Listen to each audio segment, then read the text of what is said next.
Om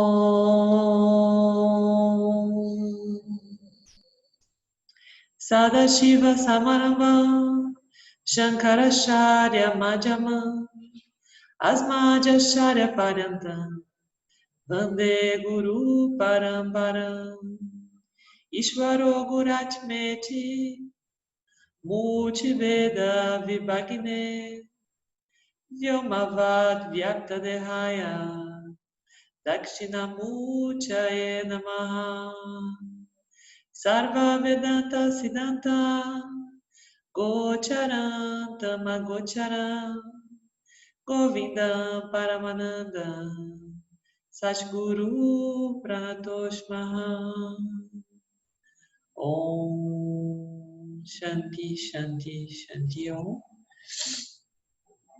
Gratidão pela presença de vocês.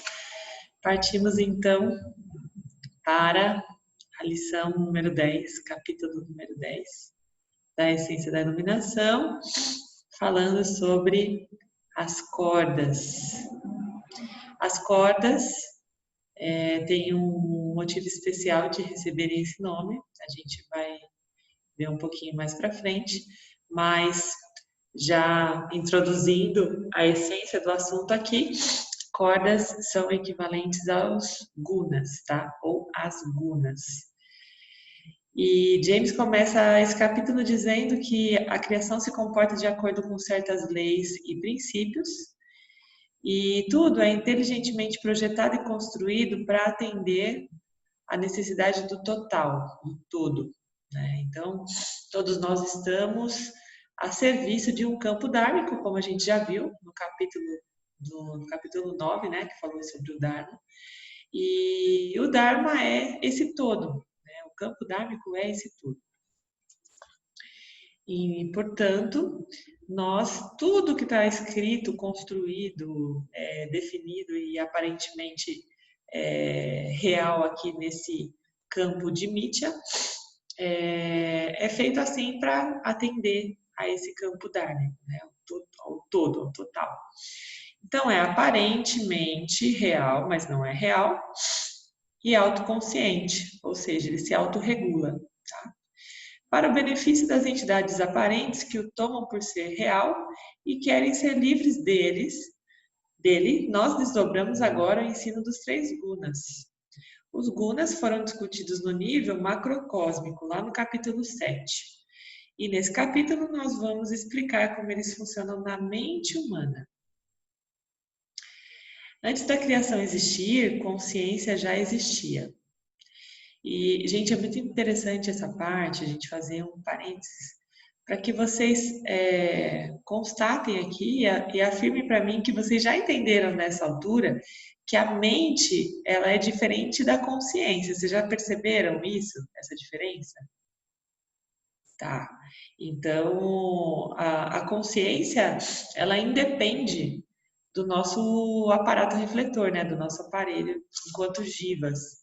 Ela é o ser, a consciência é o ser, tá? Então, quando a consciência habita uma entidade experienciadora, nesse caso jiva, né? Ela vai adotar, ela vai receber essa capacidade senciente, né?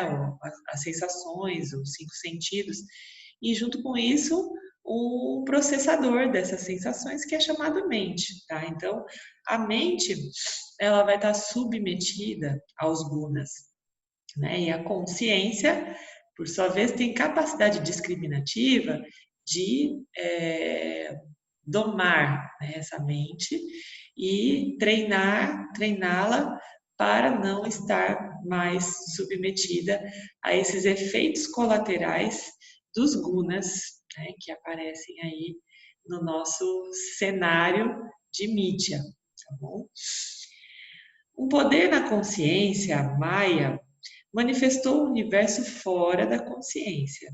Maya é tanto a causa material quanto a inteligente da manifestação. A criação é feita de energia. Gunas também são chamados de energia, tá, gente? Então, existe, inclusive, um estudo dentro do dessa vasta oferta, né, de glossário, vocabulário e estudos vedantinos, existe um estudo que se chama Yoga das Três Energias, que só fala sobre os gunas, que é muito interessante, inclusive, para quem quiser depois desse livro adentrar um pouco mais nesse universo. Tá? Embora a energia seja uma, ela aparece em três formas ou gunas, né? Todo objeto sutil ou grosseiro, então, sutil e grosseiro, vamos lembrando, né? Muito importante a gente ir retomando. Objeto sutil são todos os sentimentos, todos os pensamentos, aquilo que não se materializa. E objetos grosseiros são os objetos densos, né? Os materiais. Todo objeto, ele é criado a partir dessas três energias. Para entender o nosso mundo e a natureza da nossa experiência, precisamos entender os gunas, ok? E aí ele fala que ele lamenta introduzir outra palavra em sânscrito, no caso gunas, né? Mas que não existe nenhuma palavra na língua, nenhuma língua, né? Nem na língua inglesa, que seja adequada para descrevê-la. A palavra mais comum em inglês é qualidades, mas não é suficiente. Seja como for, os gunas causam experiência. Na verdade, eles são a própria experiência. Eles causam sofrimento e eles causam alegria. O conhecimento deles é a solução para o sofrimento. Ok? Então, uma vez que a gente desvenda, como eu disse, os gunas, eles são uma parte muito importante, fundamental, essencial, para que a gente, de fato, consiga esse efeito de discriminação da mente, né? Os efeitos colaterais positivos da discriminação da mente. Sem os gunas, sem perceber, sem entender, desvendar os gunas, é impossível que a gente consiga afirmar que a gente conquistou uma mente discriminativa, tá? Então, precisamos desvendar esses carinhas aí. E aí, a partir desse momento, a gente sai do samsara. A gente, a partir dessa mente discriminativa, já pode se considerar um karma yogi, né? A partir do momento que a gente consegue desvendar esses fenômenos causados pelos gunas acontecendo durante a nossa vida, nosso dia a dia. Okay? Uma pessoa que sabe que ele é consciência pode ou não estar interessado em mudar a natureza da sua experiência sansárica. Se ele ou ela não está interessada, é porque ele ou ela se sente acima das gunas desapaixonadamente, testemunhando o que acontece, desfrutando a felicidade da consciência.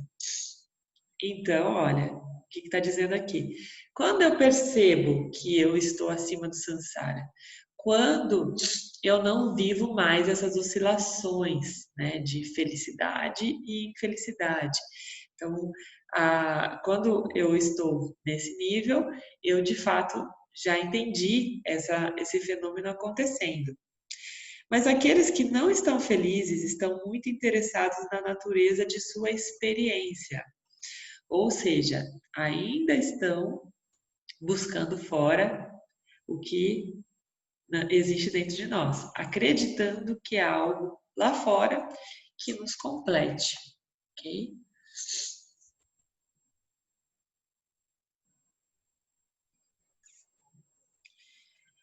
É a insatisfação com a experiência que motiva a busca pela iluminação e pela maioria dos outros empreendimentos. Iluminação, a libertação, é para a mente. Você, consciência, já está livre. Gente, todo mundo já entendeu essa parte?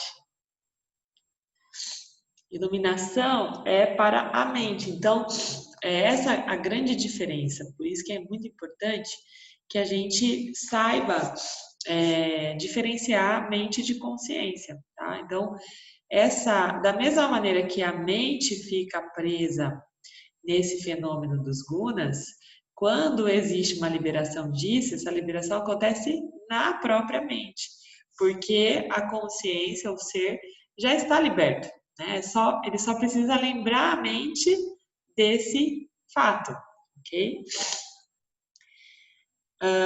Você, consciência, já está livre. A escravidão que você experimenta existe unicamente no corpo sutil. O corpo sutil, que é aquele aparato que contém todas as nossas emoções, né, e pensamentos, é a parte experiencial e consciente do eu. A ignorância e o conhecimento residem nele. Ignorância é a crença de que o eu é uma entidade limitada, incompleta, inadequada, um pensador, perceptor, praticante. Conhecimento é eu sou ilimitado, não dual, consciência ordinária em ação. Então, esse é o verdadeiro conhecimento. Causa direta e indireta. No que se refere à libertação, não temos que nos concentrar nos corpos brutos e causais. O corpo físico deve ser forte e saudável e um ambiente limpo, silencioso e seguro. O corpo causal é a chave para todo enigma da existência, mas nada pode ser feito diretamente sobre isso, porque é mais sutil do que o experimentador ou experienciador. Então, gente, lembrando de novo, né, esse conceito dos corpos. O corpo denso é esse daqui, esse tubinho de carne, né, que a gente habita. A Nath dá risada porque ela fala que no meu caso não é tubinho, é tobogã, é tipo tubão, né? Muita simplicidade da minha parte falar que eu habito tubinho de carne. E aí, o corpo causal, gente, é aquele que a gente não alcança porque corresponde ao nosso inconsciente. Então, a gente não alcança, né? O corpo sutil é o veículo que faz com que a gente faça esse trânsito, né? Desse inconsciente que emerge para o corpo sutil, que por sua vez é sentido no nosso corpo denso, tá bom? Eu vou só fechar a porta aqui que tá vindo um ventinho, só um instantinho.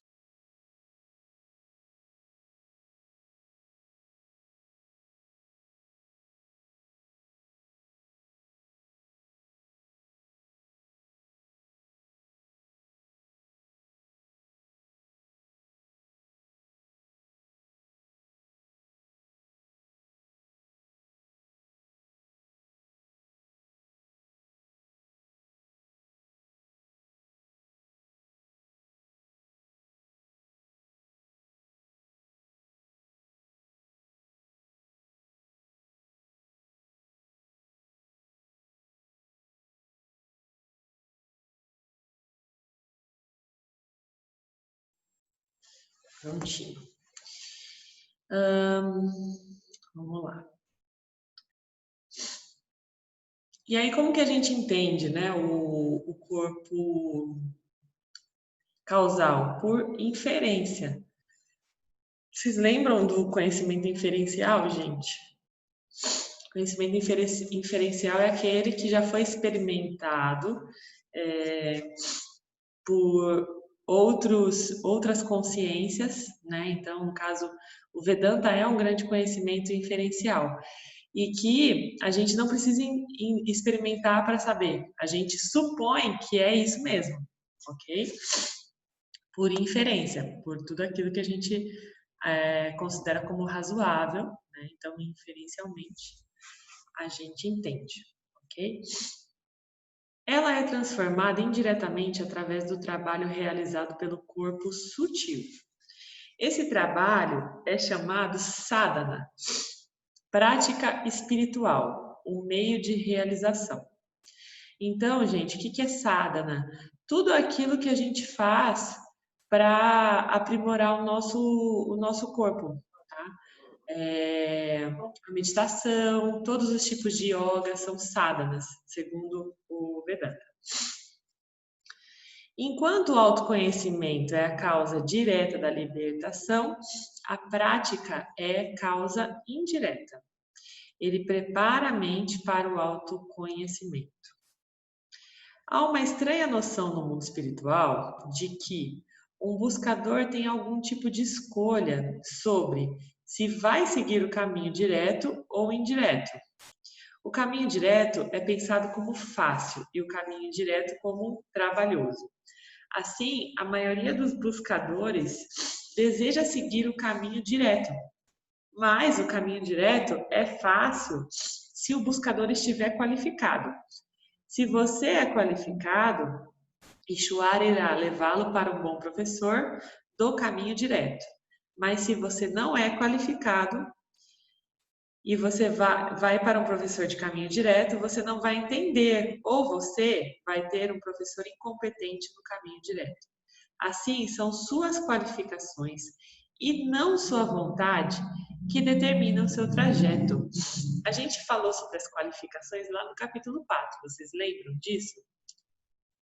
São 10 qualificações, né? Então, lá a gente pôde entender se a gente estava ou não mais ou menos adequado a esse caminho, né? Se a gente estava qualificado a percorrer esse caminho. Eu, quando li as qualificações da primeira, da segunda, da terceira e agora da quarta vez, que é a quarta vez que eu estou lendo o livro, eu confesso que não gabaritei não essas qualificações todas, né? Mas eu pelo menos sei o que elas representam e estou disposta a fazer essa caminhada, né, de alcance dessa qualificação. Então, estamos aqui enquanto Karma Yogis, né, nessa condição. De vez em quando, recorrendo aos objetos aí, só que dessa vez de uma maneira um pouco mais consciente, né? Eu, por exemplo, toda vez que eu vou comer meu chocolatinho, que ainda me pega na curva, eu faço isso de maneira consciente. Falo, olha lá, ó, tô depositando nele a minha felicidade temporária da TPM, né? Aquela coisa doida. Mas dessa vez eu faço, né? Agora, hoje eu faço com muito mais consciência. Então, é um processo. E esse processo nos coloca nessa capacidade discriminativa que mantém a gente aqui, né? Inclusive nessa sanga, porque vocês lembram como que era numerosa essa sanga da primeira vez que a gente se encontrou, né? Das primeiras vezes.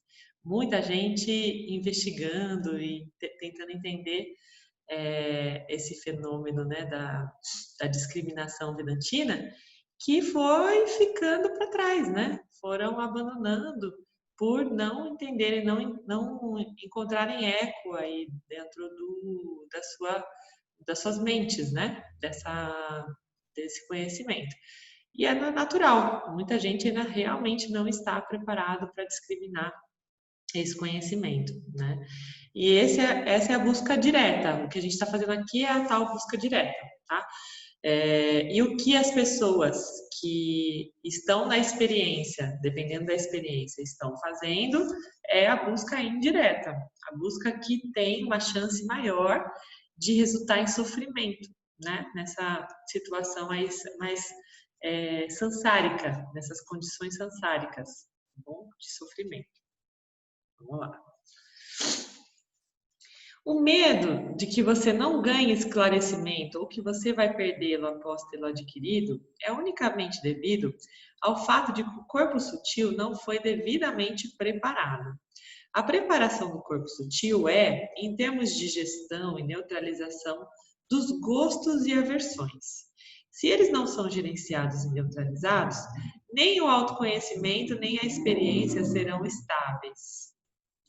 O autoconhecimento firme pode trazer uma mente permanente, que desfruta de uma experiência estável, da bem-aventurança, da consciência ao refletir sobre o corpo sutil. Mas os pesquisadores cujo conhecimento é instável, muitas vezes experimentam o fenômeno do vagalume. Bem interessante isso, né, gente? O que é? É a iluminação e a não iluminação, né? O conhecimento e experiência de quem você é numa espécie, acende e apaga. Está numa espécie, acende e apaga. Num momento, sente-se seguro com o conhecimento, e em outro momento, não. Mudando conforme a mente muda, criando um sentimento desestabilizador de frustração. Acende e apaga porque o corpo sutil não está estabelecido em Sattva Guna. Lembrem do Sattva Guna, gente. Então, o que é o Sattva Guna? É a tal lamparina lá daquele senhor que ilumina a cobra e a corda, né? O Sattva Guna é justamente a lamparina. Então, quando que eu estou livre de medos, de aversões e de apegos? Quando eu estou de posse dessa lamparina, né? Identificando exatamente o que é corda, o que é cobra. Esse é Sattva Guna, né? Então, a energia satívica, o Guna da sabedoria, da revelação. Pesquisadores tentam freneticamente recuperá-la quando a experiência de totalidade e completude os abandona. Ou seja, quando a gente solta um pouquinho essa lamparina, esquece dela em algum lugar, né? Eles se preocupam infinitamente quando estão experimentando a totalidade, porque eles não estão no controle da experiência e sabem que ela poderá deixá-los. O que está no controle? Os gunas controlam a experiência. Quando o guna muda, a experiência de um indivíduo muda. Portanto, o conhecimento dos gunas é essencial para qualquer pessoa que busca a libertação através da investigação. Enquanto eu estava falando para vocês do Sattva Guna, né, eu lembrei de um lance que acontece sempre com todo mundo. Aqui em São Paulo, é uma cidade que chove pra caramba, né? Tem muitas pancadas de chuva. Só que assim, são pancadas, dificilmente chove por dias, né? Ou um dia inteiro. O que a gente faz quando chove, gente? A gente pega o que para sair de casa? Guarda-chuva, né? Aí a gente vai no lugar e tá chovendo. A gente entra, fecha o guarda-chuva, coloca lá no porta-guarda-chuva. Quando para de chover, o que a gente faz? Vai embora e esquece o guarda-chuva, não é isso? Na maioria das vezes. Porque a gente não precisa. Acontece um fenômeno muito parecido nesse processo de discriminação. A gente pega a lamparina do Sattva Guna, né, e fica com ela na mão. Aí quando a gente está bem iluminado e discriminativo, é como se a chuva tivesse passado. O que a gente faz? Esquece essa tal da lamparina e volta naquele processo, naquele estado, né, de ataque dessa experiência. É muito interessante. Aí você fala, vixe, e agora? Cadê onde eu deixei essa tal da lamparina? Aí você volta lá e vai atrás do Sattva, né? E aí ilumina de novo e respira e volta para o estado de iluminação. E aí, o lance aqui é justamente o tempo que você esquece, né? Você conseguir gerenciar esse tempo que você esquece a lamparina igual você esqueceria o guarda-chuva. Aqui, nesse caso, a gente tem que lembrar que não para de chover por nenhum segundo, né? Então, a gente não pode se dar o desfrute de esquecer o guarda-chuva em lugar nenhum. Se o guarda-chuva representa Sattva Guna, né? Então, o tempo todo a gente tem que ter essa capacidade discriminativa, tá? Isso é muito importante. Então, vamos lá. Geralmente, nos sentimos felizes quando Sattva Guna é predominante e mais ou menos infeliz quando Rajas ou Tamas predomina. Essa parte acho que já ficou bem legal assim de entender, né? A maioria das pessoas... Tem alguém aí que ainda tem dúvidas sobre os 3 gunas, gente? Não? Ótimo.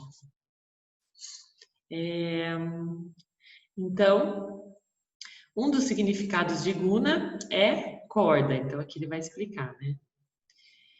Corda. Por quê? Os gunas, como cordas, me encadeiam para haver o experimentar. Então, imaginem o seguinte, um bonequinho, né, daqueles de manipulação, assim, que eu esqueci o nome, como é que chama, gente? Alguém lembra? Fantoche, fantoche, é isso? Isso, fantoche. É, fantoche? Na marionete, não é? Marionete, isso. Marionete, porque o fantoche é com o dedinho, né, com a mão que a gente mexe. Marionete é aquele que a gente mexe com as cordinhas, certo? Então, gunas, imagina assim, que todos nós somos marionetes que somos dominados por 3 dedinhos aqui, ó, 3 cordinhas, né? E aí essas 3 cordas são os 3 gunas, tá? Para ficar bem fácil. Então, esse capítulo chama as cordas, justamente por conta da marionete que somos todos, tá bom?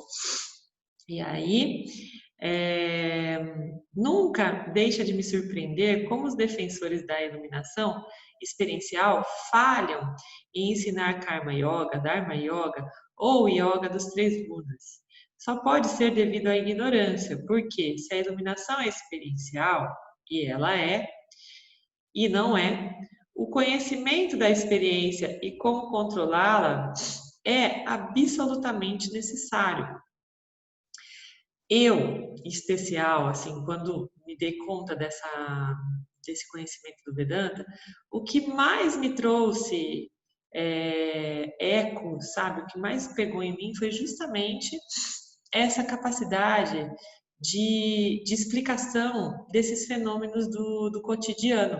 Porque o Vedanta é um conhecimento riquíssimo, né, em nível espiritual, mas para mim a preciosidade mora justamente nessa capacidade deles explicar a experiência com esse nível de detalhes, né? E é o que ele está dizendo, é absolutamente necessário que essa experiência seja traduzida no nível de detalhe maior possível, para que a gente consiga identificar isso no campo, né?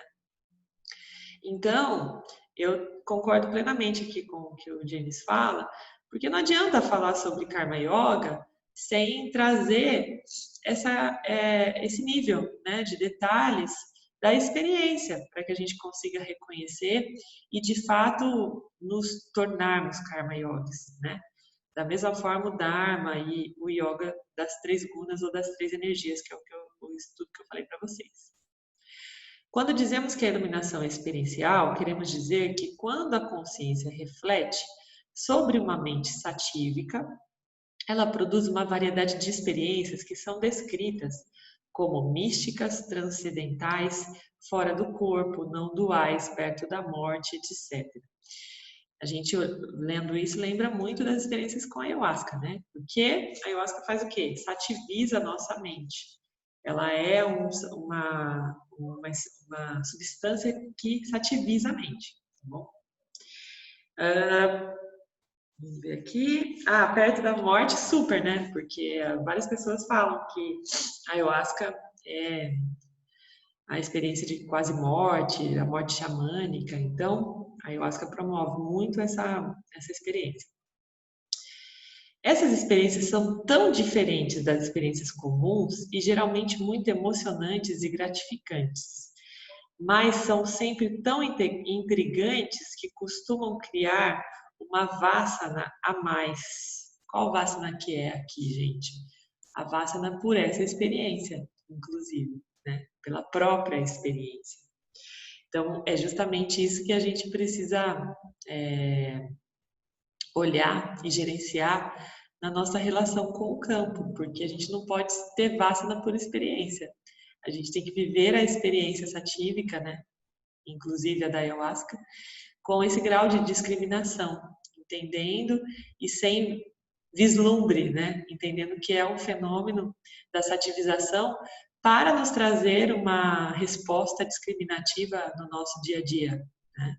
Então, quando a gente fala durante um ritual, por exemplo, que ele começa quando ele termina, é justamente para que a gente não se prenda a esse vislumbre, né? Do glamour daquela experiência e, o contrário, utilize essa energia satívica no dia a dia, né? Converta isso para o nosso cotidiano, tá?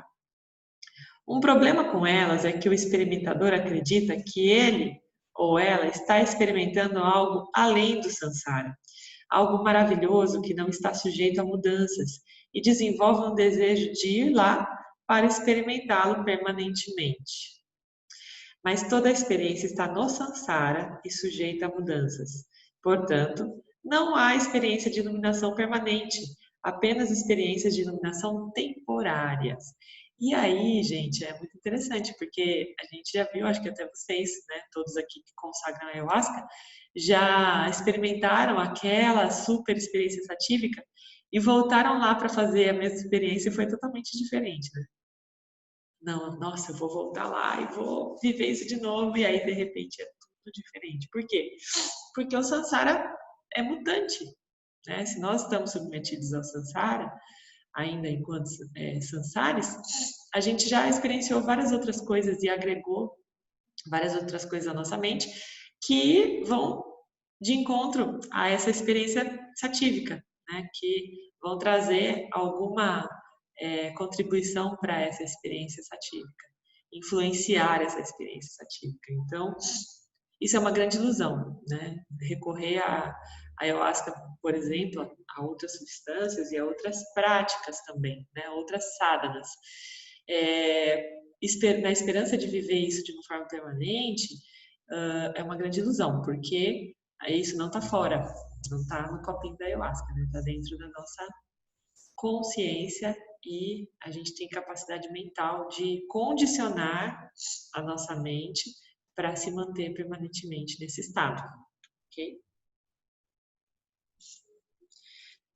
Sem discussão com a experiência. Até agora temos dito que a iluminação não é experiencial, mas isso não significa que Vedanta tem uma discussão com a experiência, ou seja, ele não está dizendo aqui para você não ter experiência, tá?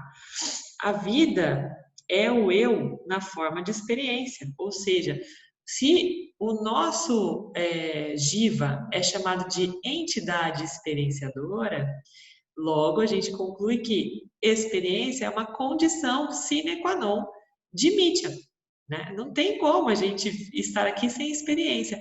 Até mesmo aquele jiva que está em estado vegetativo numa cama, ele está tendo experiência, uma experiência vegetativa, né? Uma experiência tamásica, altamente tamásica, em termos físicos. Ainda assim é uma experiência. Tá? Então, enquanto a gente estiver pensando, constatando, descobrindo, nós estamos experienciando. Ou seja, esse assunto aqui, ele nem entra em discussão, o Vedanta não entra em discussão sobre a experiência, ela existe sim. A questão aqui é como a gente vai viver essa experiência, né? A vida é o eu na forma de experiência e Vedanta é a ciência do eu. Assim, Vedanta e experiência não são inimigos. Seria muito contraditório se fossem, né? Você não pode ser a favor ou contra a experiência. Por quê? A partir do nível da aparente realidade, experiência é tudo o que existe. Na verdade, o propósito do Vedanta não é dar-lhe uma experiência especial sem experiência, mas tirar o sofrimento da experiência cotidiana para que o eu, operando como um corpo sutil, desfrute de sua vida. Lembre-se, o ego, o fazedor experimentador, é o eu sob feitiço da ignorância. Esse lance de experiência sem experiência também se assimila com aquele lugar que os buscadores meditadores vão buscar, né? Ah, eu quero aquele lugar que é o nada, eu quero ir para o nada, eu quero ficar num espaço sem experiência. Mas até o nada, para você perceber, você está tendo uma experiência para você perceber o nada, né? Então não existe esse lugar do nada, da não experiência. Tudo é experiência o tempo todo, tá? Nós discordamos daqueles que pensam que a iluminação é um tipo particular de experiência, diferente da experiência cotidiana. A lógica foi apresentada lá no capítulo 2, né? A gente viu sobre isso, sobre o sujeito e os objetos, né? O quanto o nível de interação entre sujeito e objeto é tal que se reflete, né, em experiência constante. Não tem como a gente se apartar disso, né? Mas para refrescar nossa memória, Vedanta diz que realidade é não dual. Se é não dual, tudo que é experimentado e conhecido é apenas consciência, o que significa que o que você está experimentando em qualquer momento é o eu. Se você não gosta do que está experimentando, então a iluminação não vai ajudar, exceto indiretamente. Se você não gosta e você quer que seja diferente, então você precisa fazer as ações que tornam sua experiência adequada para você. Se você está querendo mudar sua experiência, você precisa entender o que é a experiência, né? E se você quiser entender o que é, então você precisa entender os gunas, porque a experiência não é nada sem os 3 gunas, ok? O fluxo, sensação e o repouso. Antes de revelarmos os aspectos técnicos dos 3 gunas no ensinamento, precisamos considerar 3 tipos globais de experiência: o sentimento de fluxo, o sentimento de calmaria e o sentimento de nenhum movimento, algumas vezes chamado de repouso. Essas são, obviamente, não palavras técnicas vedânticas, mas são termos que ajudam a tornar a ideia do guna mais acessível. O sentimento de que a vida está fluindo é, obviamente, desejado por todos, mas é particularmente desejável para indivíduos predominantemente rajásicos. Então, aqui, gente, os rajásicos precisam sentir movimento o tempo inteiro, tá? Se eles não sentem a vida fluindo, deixa eu admitir, eles se sentem angustiados. Então, rajásicos são geralmente aquelas pessoas que estão à frente de empresas, né, os líderes. Geralmente, os perfis de liderança são perfis rajásicos. Aqueles perfis de liderança que são predominantemente tamásicos não se mantêm muito tempo, né, na cadeira de líder, porque os líderes estão o tempo todo criando esse movimento, né? Tanto para ele, para a empresa, quanto para a equipe que ele lidera. E os predominantemente rajásicos ficam o tempo todo criando, tentados pelo menos a criar a experiência de movimento, né? A gente consegue identificar um rajásico que ele não consegue parar quieto numa cadeira quando ele está assistindo um filme ou qualquer coisa, né? Tem uma pessoa sorrindo aqui, que é a Natalina, que ela é predominantemente rajásica, ela está aqui em casa, né, que ela vem tocar na arca, nos rituais, e aí quando termina, ela fica o tempo todo batucando em cima da mesa, sabe? Ela pega um instrumento, enquanto a gente está conversando, começa a cantar uma música, ela não para um minuto. Então, ela é predominantemente rajásica, né? E é muito engraçado, porque hoje ela tem noção disso, né? Provavelmente antes do Vedanta ela não tinha, ela só precisava sair mexendo esse corpinho pelo mundo aí o tempo todo, sem saber direito. Hoje ela sabe que é por conta do Rajas, né? E é muito interessante quando a gente consegue identificar isso, né? É o fluxo. Então, a Nath, inclusive, tem o Espelho do Som, né, que é o trabalho dela, que reflete todo esse movimento de som. O som é um movimento, né? É um flow acontecendo. Então, esse flow é rajas, tá? Então, tudo que se movimenta é rajas. Rajas também, olha, é o modo paixão, aquela coisa de intensidade, né? Geralmente os rajásicos são intensos, dão a vida por um propósito, por uma ação e sempre inclinado à atividade. Uma pessoa rajásica é orientada para objetivos e quer resultados, porque sua felicidade chega nos resultados. Então, aqui a grande pegadinha que envolve os rajásicos é pautar o seu ser no resultado que ele gera, né? Então, a gente vê, de novo, né, voltando para as empresas, para o ambiente corporativo, o ser rajásico, ele está sempre contando os feitos dele em forma de números, de resultados, né? Falando sobre o seu ser em forma de resultados. Eu, enquanto atuei no mundo corporativo, eu convivi com muitos homens e mulheres rajásicos, porque tinha contato direto com a diretoria das empresas, né? Os diretores, os presidentes, eles são predominantemente rajásicos. E eles falam o tempo todo em resultados, eles pautam, né, a vida em resultados. Então, é natural desse tipo predominante apresentar essa qualidade, né, o apego aos resultados. Mas Ishvara está no controle dos resultados. E Ishvara não necessariamente lhe dá o que você quer, quando você quer e da maneira que você quer. Né? Então, é aquela historinha lá do Sansárico que esperneia quando as coisas não são como ele deseja. Né? O Sansari, nesse modo predominantemente rajásico, tende a espernear um pouquinho mais, porque ele tem mais apego daquilo que ele deseja, né? Que seja exatamente como ele quer. Assim, as pessoas rajásicas são, por definição, emocionais. São aquelas pessoas que têm os rajas das emoções, né? Então,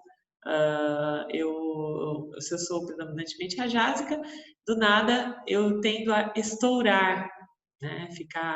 Ter rompantes de raiva, de choro, de frustração, tá? Porque esse movimento ele fica de alguma maneira reprimido e de repente eles soltam rajas de emoção aí, tá? Eles estão bem infelizes quando estão recebendo o que querem e irritados e deprimidos quando não estão recebendo o que querem, tá? A autoridade. Rajas é uma energia interessante. Uma vez que você operou dentro desse guna por um tempo, a própria atividade torna-se um objetivo. Você se apega à ideia de que você deveria estar fazendo algo o tempo todo e se sente culpado se não estiver fazendo. Eu estive, por esse tempo corporativo, predominantemente rajásica, né? E essa predominância de rajas causou em mim uma sobrecarga de atividade, né? Eu vivia sobrecarregada.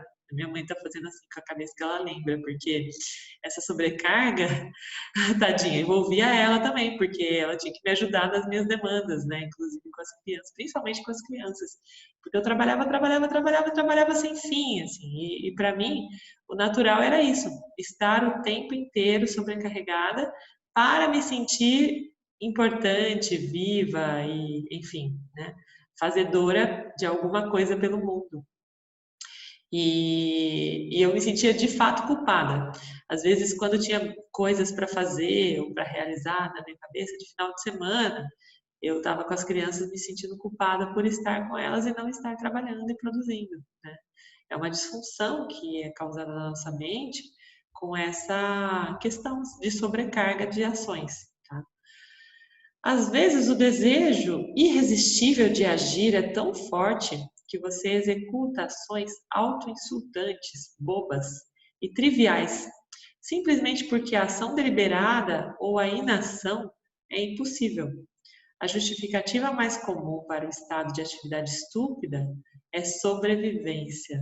Né? Tipo, eu tenho que fazer isso porque sou eu que trago pão para casa, aquelas coisas bobas. Né? Eu tenho que trabalhar até as 23 horas porque eu tenho que garantir a sobrevivência dentro daquelas 3 buscas. Né? A primeira delas, que é a segurança. Isso não quer dizer que a ação seja má no que diz respeito à libertação. Só que o excesso de rajas mitiga o sucesso, na medida em que o sucesso depende da adequação e da oportunidade de suas ações. Aquela história do cavalo selado, né, que passa uma vez e a gente pula nele. Como que a gente consegue identificar o cavalo selado se a gente está ocupado olhando para todas as coisas, né, ao redor? Então, também existe, no nosso caso, né, uma limitação física mesmo do corpo denso. O corpo denso não suporta por muito tempo só liberar energia. Né? Ele precisa se reenergizar, ele precisa do repouso.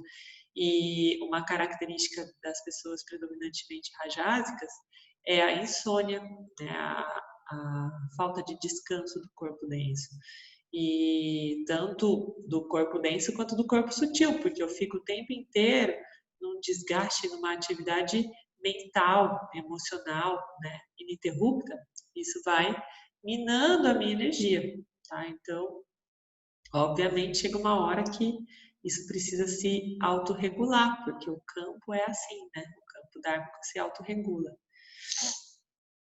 E isso mitiga o sucesso, uma vez que eu não tenho saúde, eu não tenho energia para sempre, né? Em algum momento eu vou ter um downgrade aí da minha capacidade de entrega, da minha capacidade de fazedor. Uma mente ociosa é a oficina do diabo, costumava dizer minha mãe.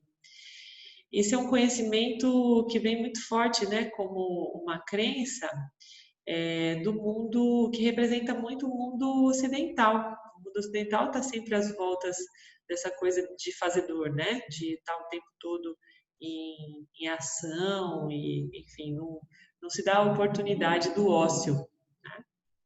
Na verdade, uma mente ocupada é a oficina do diabo, a menos que esteja ocupada perguntando, assumindo que seu objetivo final é a libertação. Então, é o contrário, né, gente? Se eu estou ocupando minha mente com coisas do Sansara, isso sim é a oficina do diabo, né? Porque eu não estou criando a capacidade discriminativa que eu preciso, né? Estou pensando bobagem, extrovertendo a minha mente, acreditando que as coisas estão lá fora e não dentro de mim. Então, é aí que mora realmente o diabo, né?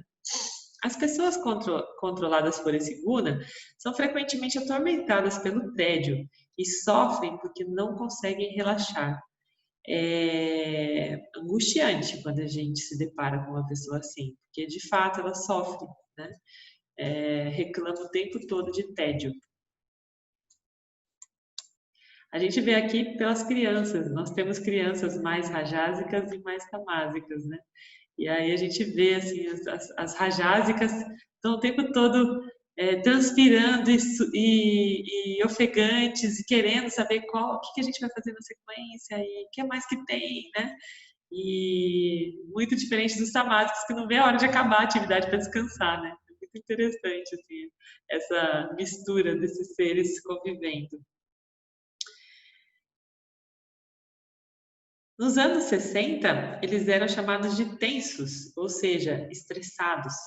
Eles são vítimas desse guna. A autoridade não é sobre fazer. Do ventre ao túmulo, você está ativo. Não depende de você. Não é uma questão de ação.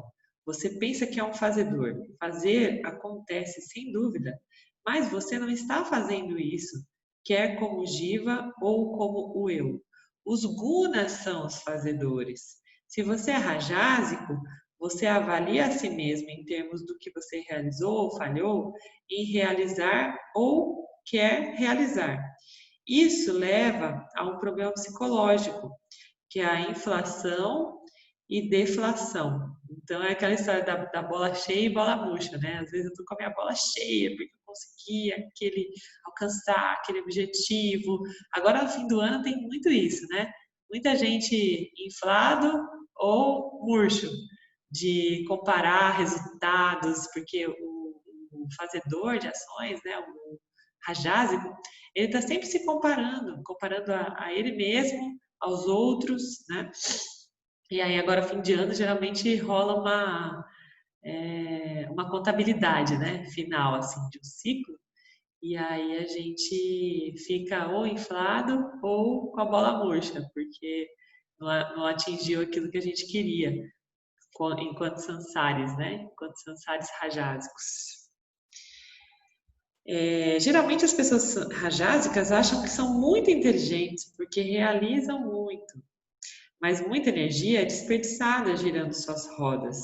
Do ponto de vista espiritual, eles não são as facas mais afiadas da gaveta, porque estão tão ocupados agindo sobre seus desejos que não avaliam desapaixonadamente os resultados de suas ações, o que significa que eles cometem os mesmos erros repetidamente.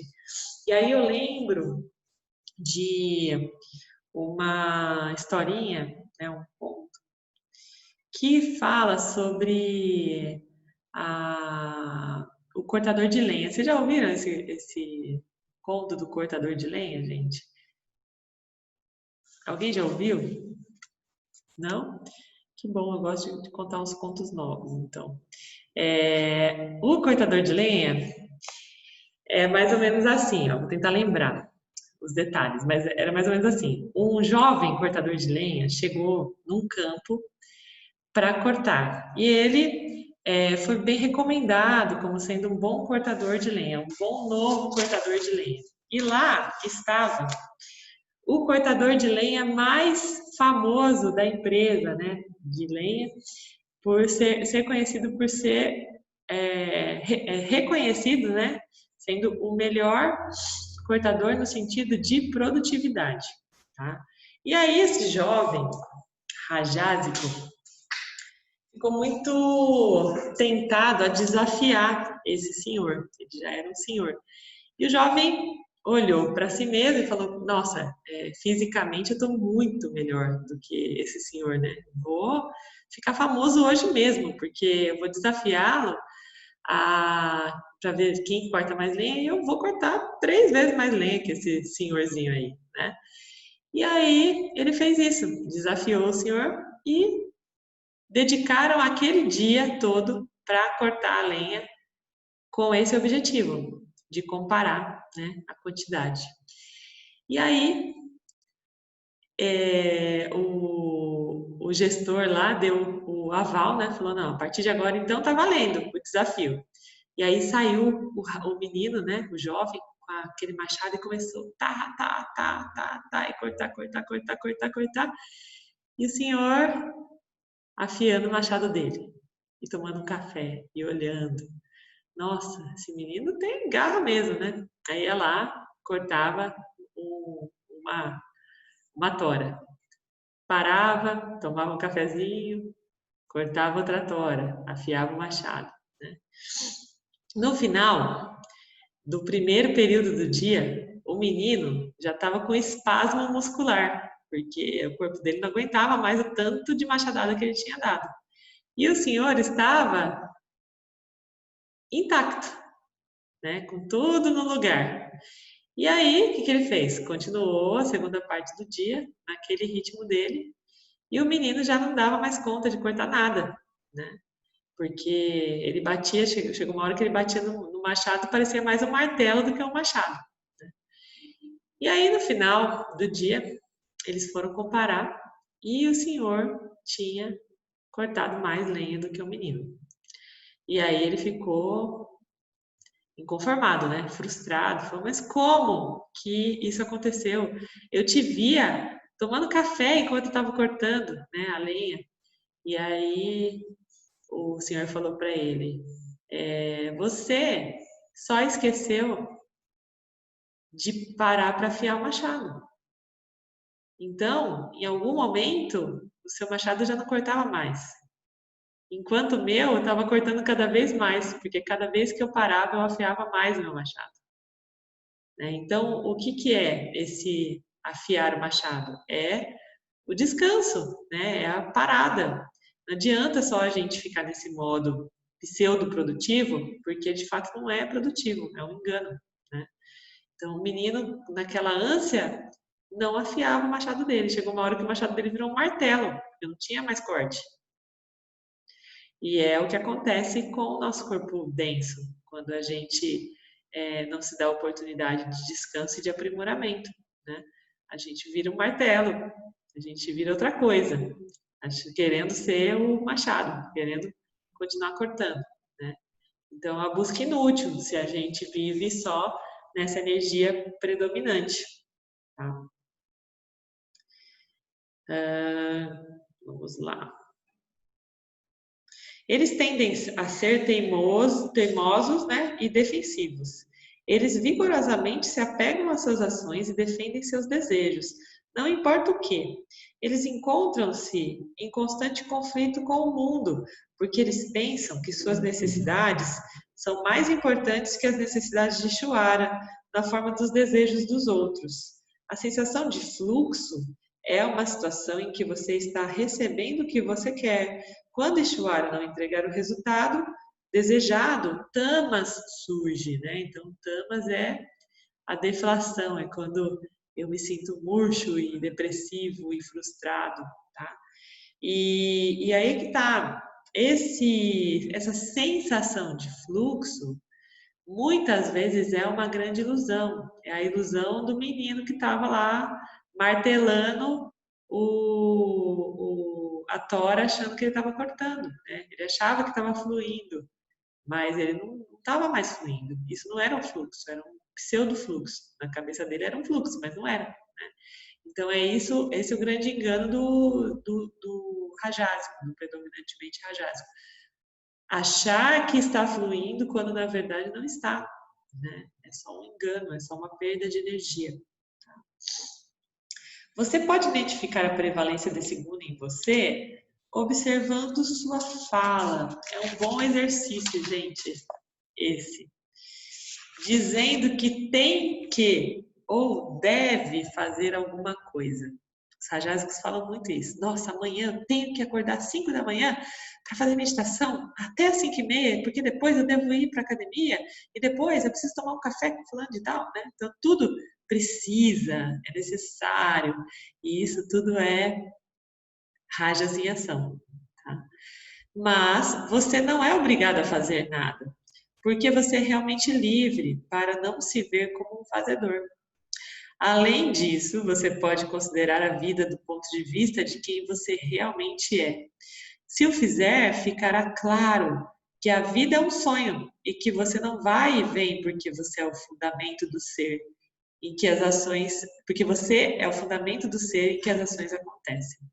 Então é muito doido, né? Porque quando acontece a frustração, no caso do rajásico, o que ele vai fazer? Ele fala assim, nossa, eu tenho que ir lá tomar café com fulano. Aí acontece alguma coisa, ele não vai. E aí ele fica frustrado porque ele não foi, porque ele não atendeu uma necessidade. E, gente, às vezes o fulano tá dando graças a Deus, porque vai dormir um pouco mais, né? Nossa, graças a Deus não deu certo aquele café, porque eu não queria acordar às 7 da manhã para ir. E a gente está o tempo todo achando que está deixando a pessoa na mão ou frustrando a pessoa, e na verdade está tudo dentro de nós. A gente está se frustrando. Né? Então, mesma coisa com filhos, isso é muito comum. Eu tenho que distrair os meus filhos, levar meus filhos para ir passear não sei aonde, não sei o quê. Agora, com a pandemia, a gente começou a perceber que tem muitas coisas para se fazer dentro de casa, até mesmo descansar abraçado com os filhos, que é tão efetivo quanto o passeio extraordinário, né, irreverente das galáxias, que vai ser uma experiência e tem muita coisa aí que dá para ser de uma outra maneira, bem mais leve, né? Então, são vários convites que a gente tem aí durante o nosso dia de repensar essa intensidade dessas ações, né? E aí, cada um aqui vai identificando o que mora dentro de si, o que predomina dentro de si aí no cotidiano, para também temperar, né? Porque o outro lado também a gente vai ver que não é ok do ser predominante. A gente precisa entrar num consenso, num tempero, num equilíbrio sobre essas energias. Tá? Se você sabe que você é consciência, você não está preocupado em estar dentro ou fora do fluxo da vida, porque não está identificado com esse guna. Se, no entanto, você não sabe que você está consciente e está identificado com a entidade fazedor experimentador, então você, obviamente, quer sua vida fluindo. Se você quer que ela flua, você se beneficiará com o conhecimento dos gunas e como eles funcionam. A sensação de inércia é causada por tamas. Então, a gente vai começar a ver aqui tamas agora, tá? É uma falha em ver o que deve ser feito em determinada situação e uma falta de vontade para realizá-lo. Tamas é uma energia turva. As pessoas tamásicas são preguiçosas. Elas preferem desfrutar sem fazer. Se você frequentemente se encontra sentando-se na frente da TV com uma lata de cerveja e um saco enorme de pipocas, você está na vibração de tamas. Os criminosos tendem a ser tamásicos em seus pensamentos, embora possam muito bem ser rajásicos fisicamente. Essa é uma parte bacana da gente saber identificar, gente, porque tamas também se manifesta em forma de ignorância, tá? Então, por que os criminosos, eles são tamásicos? Porque eles acham natural usurpar o direito de alguém, né? De ter ou de viver, né? Então, no caso, o ladrão que tira um objeto que pertence a outra pessoa, ele está sendo, antes de rajásico, né, porque ele precisa de rajas para agir, para atuar, ele está sendo tamásico. Esse nível de ignorância de acreditar que ele pode se apossar de um bem que pertence ao outro. Né? Então, o tamas também tem a ver com a escuridão da consciência mesmo, da mente, né, da capacidade discriminativa da mente. Tá bom? Eles preferem descobrir maneiras de vencer o sistema, ou seja, de burlar, né, o campo Dharma, do que trabalhar para ganhar a vida. Dinheiro fácil é seu mantra sagrado. Esse guna inclina-se à sensualidade e à busca do prazer a curto prazo. Alcoólicos, tóxico-dependentes e glutões são tamásicos, né? Então, aqueles que glutões, aqueles são viciados em comida, né? Em massas, em glúten. Os que são viciados também em sexo, em prazer, né? Geralmente são tamásicos por conta desse ganho de prazer.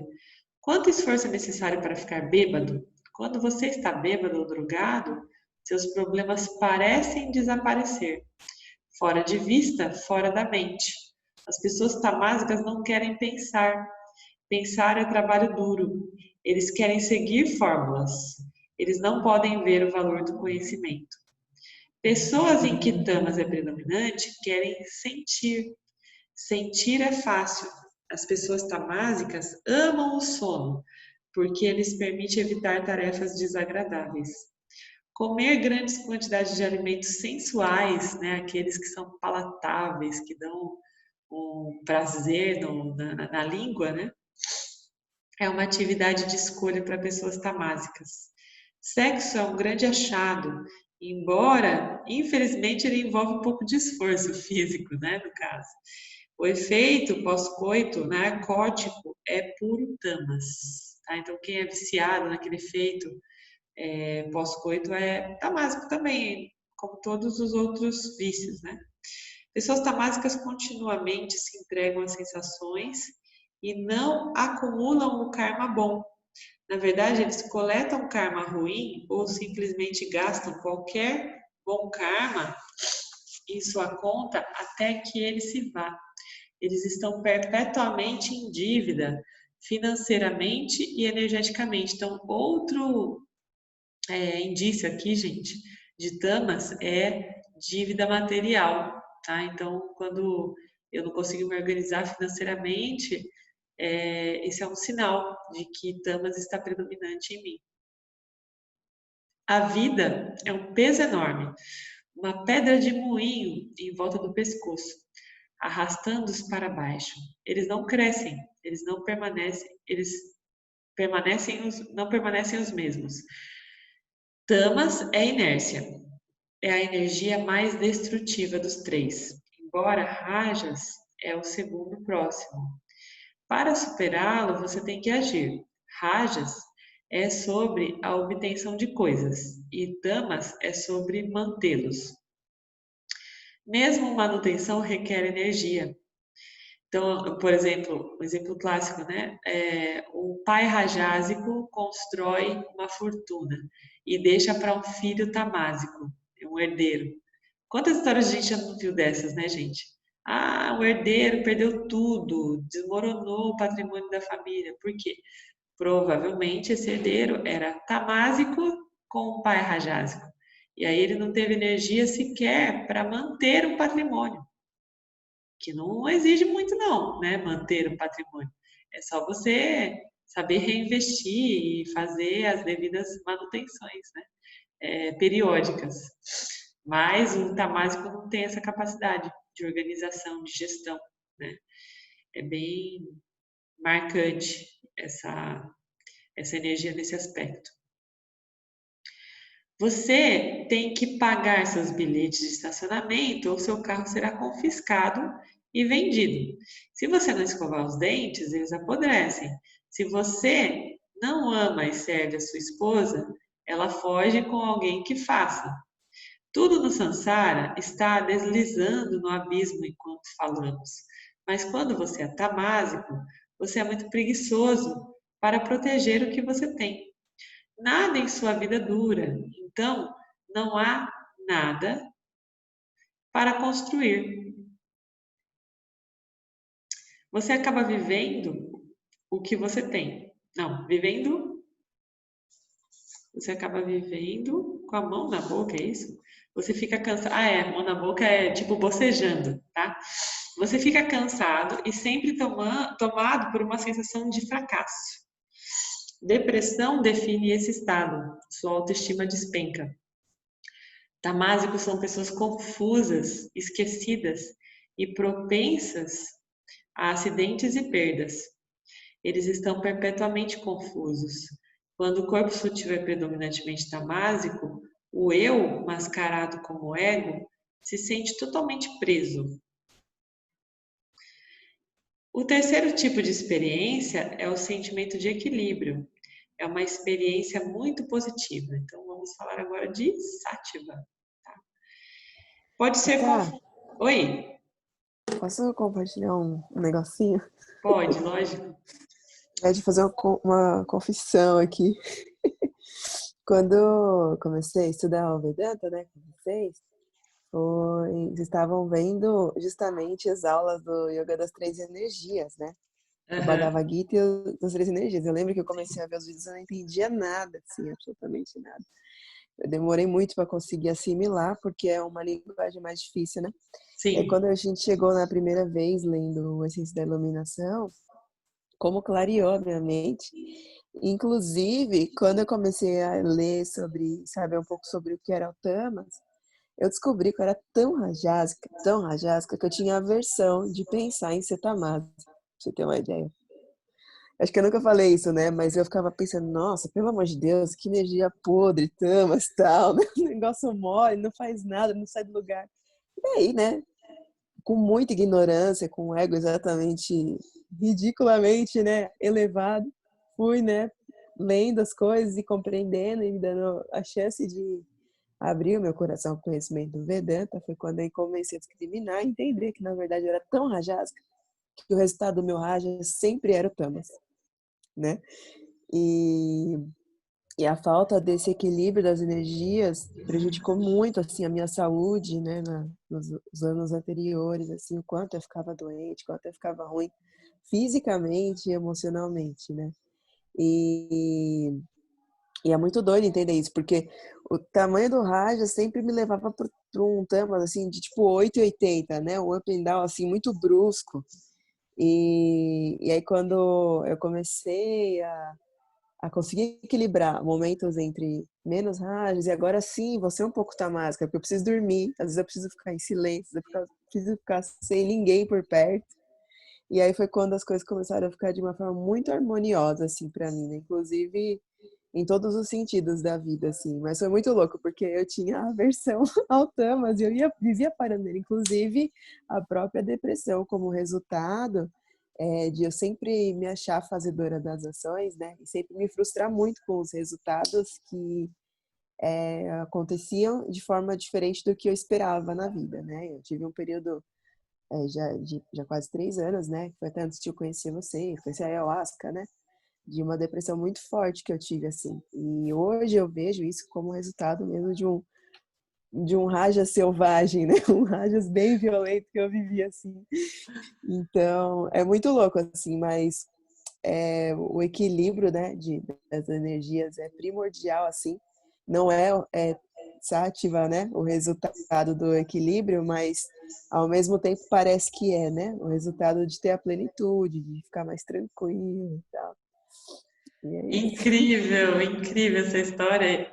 Gratidão pela partilha, Nath. E eu tô lembrando também, né? Eu não sei se o Mário consegue falar aqui agora que ele está com o Miguel, mas a gente também, dentro dessas três energias, a gente começou a se auto-investigar na época, né?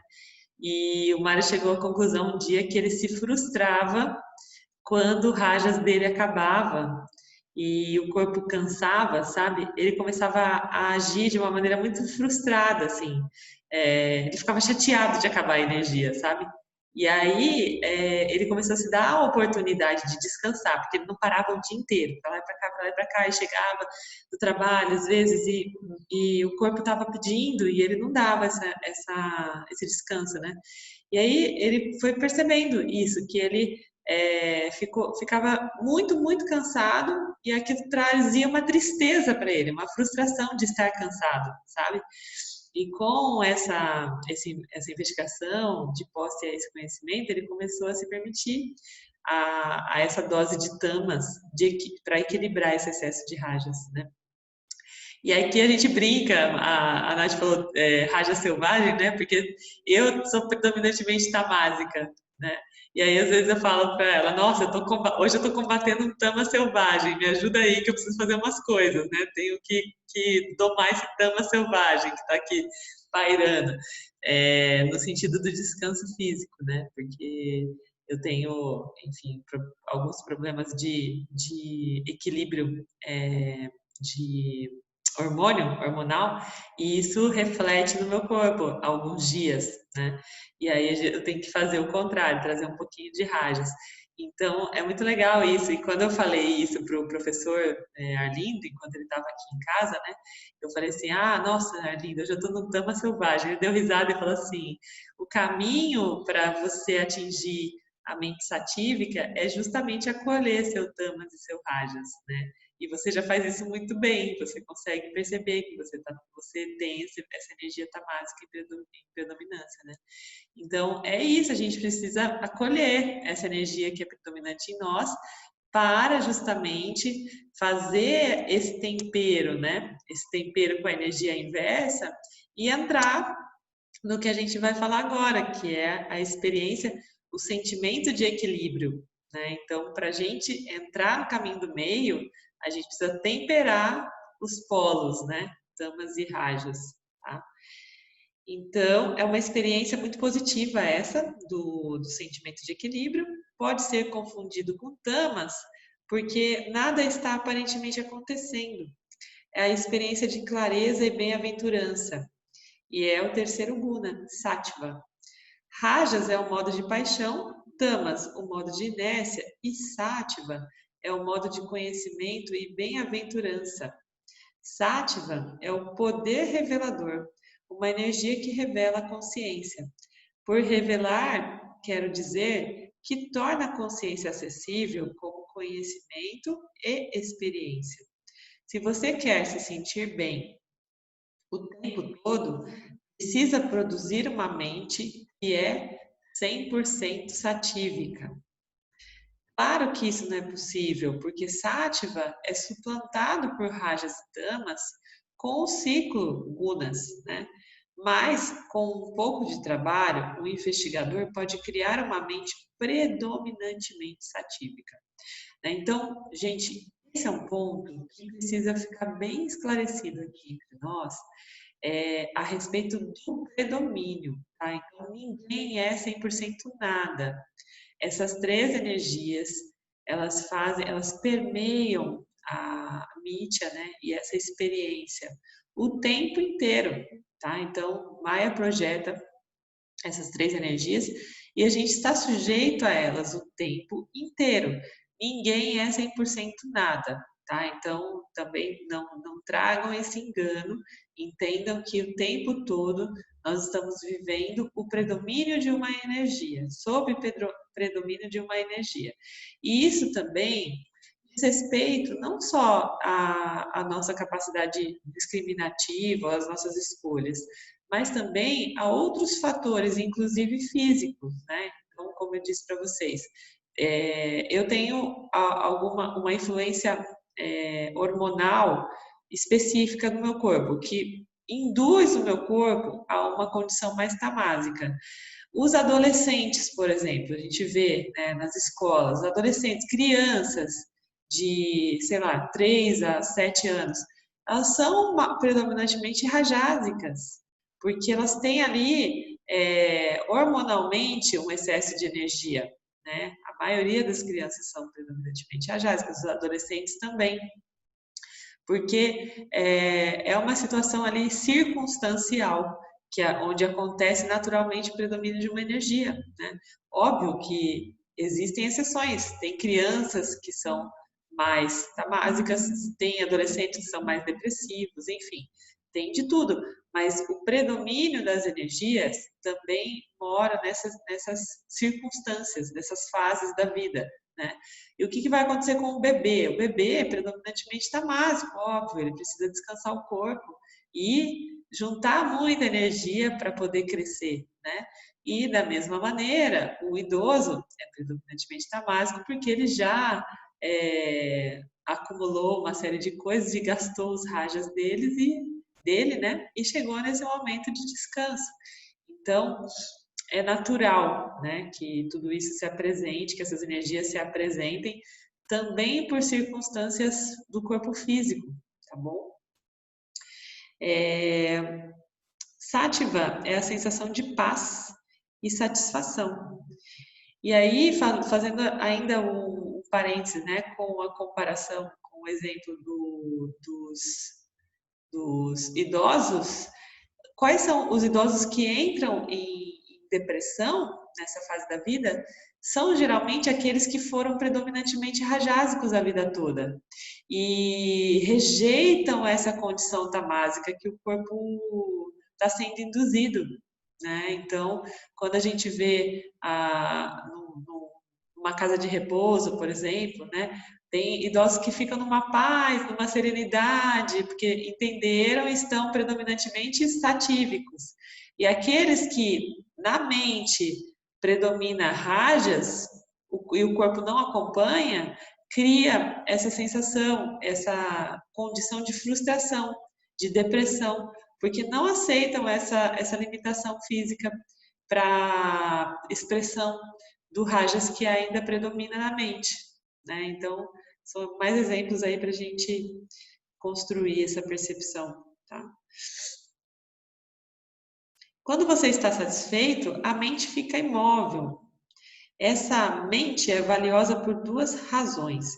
Ela revela que o eu é não dual e permite que você avalie objetos como eles são, ou seja, como algo que não vai me completar, né? Se você só quer se sentir bem, não precisa buscar iluminação, precisa cultivar sattva.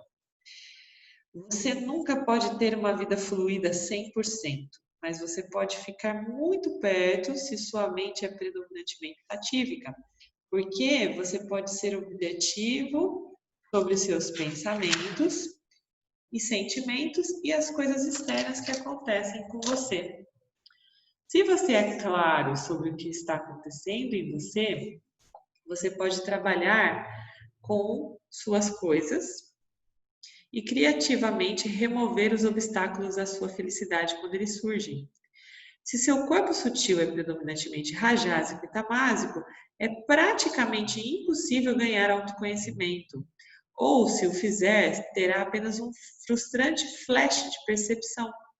Mesmo que você seja predominantemente satívico, não necessariamente ganhará autoconhecimento, mas estará em condições de desenvolver as qualificações, assumindo um ardente desejo de liberdade. Assim, de qualquer forma, você tem que abordar sua experiência, não negá-la ou tentar transcendê-la.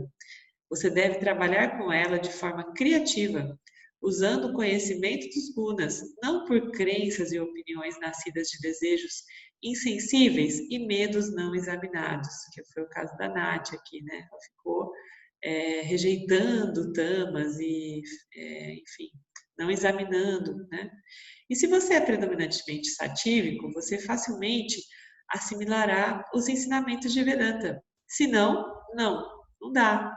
Você não para prestar atenção, né? Você não consegue enxergar o que está ali. Em qualquer caso, vamos chamar a experiência de Sattva a experiência de não movimento, porque uma mente estável e clara revela o eu como consciência imutável.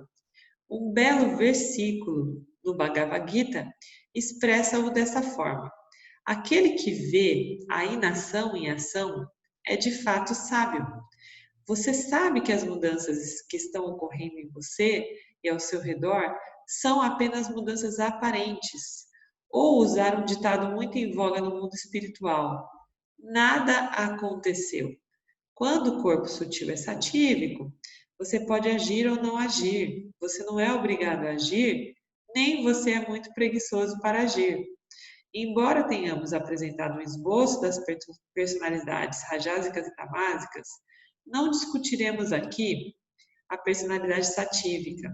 Nós vamos guardá-la para mais tarde, quando abordarmos o tema dos valores. Mas pode ser dito sobre os 3 tipos de personalidade. Mas Vedanta não está interessado em análise de personalidade, porque o corpo sutil não é o eu. Estamos apenas interessados em como essas energias afetam a assimilação da experiência e como a assimilação da experiência ou a falta dela se relaciona com a autoindagação e a assimilação dos ensinamentos. Ok?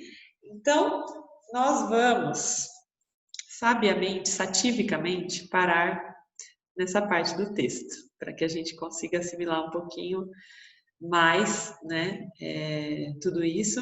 Então, a gente parou aqui na página 144. E esse capítulo vai até... Deixa eu ver que página.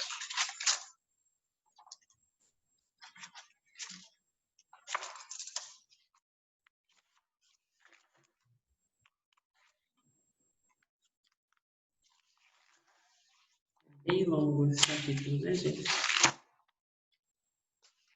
Até a página 165, ou seja, tem bastante coisa aqui para a gente ver. A gente vai começar a 145 na próxima sanga, tá? Então, vamos parar aqui um pouquinho para a gente trazer para a sanga esse momento de partilha. Queria que vocês trouxessem as suas percepções sobre as gunas. Alguém descobriu uma coisa nova aí? Alguém se percebeu de alguma maneira? Alguém tem alguma contribuição? Tá, Oi, vou falar de novo. Minha diga. rajasca hoje. Mas é sério. Eu queria falar, na verdade, também de uma percepção legal, né, sobre as 3 energias, que a gente até conversou um dia desses aí, que é essa percepção das 3 gunas nos ambientes também, né? Além delas presentes na gente e tal, nosso corpo sutil, né? Ela é presente nos ambientes. Então é muito nítido hoje para mim, né? Eu tenho conseguido perceber isso super assim, e como isso influencia o nosso estado, né? Sim. Eu fiquei aí uns dias, né? E tava assim super satívico, né? Um ambiente muito pleno, né? E aí eu tava em casa, assim, aqui hoje. Nossa, Deus, a galera tava muito rajásica, assim. Em um nível que eu... Só que aí eu percebi, né? Falei, não, tudo bem, né? Tá tudo certo. Só que aí eu não me deixei levar por aquele rajas todos, porque eu já sou rajásica por natureza. Um pouquinho de rajas no ambiente já acende a chama aqui pra mim, né? Aí eu disparo. Falei, não, já sei, vou sentar, vou meditar um pouquinho para contribuir com o Sátiva que tá aqui dentro, né? Porque ajuda no processo. Mas é muito Super. legal a gente perceber, né, os ambientes e ver como a gente é mutável nesses ambientes que a gente vai transitando, né? E como a gente também acho que faz parte de uma vigilância, assim, para a gente não se deixar levar e não perder, às vezes, uma coisa que a gente está cultivando ali com tanta dedicação, né? Nos nossos dias. É verdade, Nath, muito bem colocado.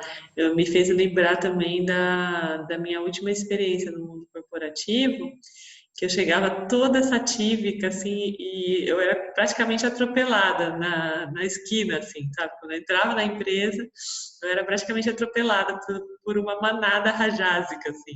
Eu falava, meu Deus do céu, o que que eu faço com tanta gente rajásica por metro quadrado, né?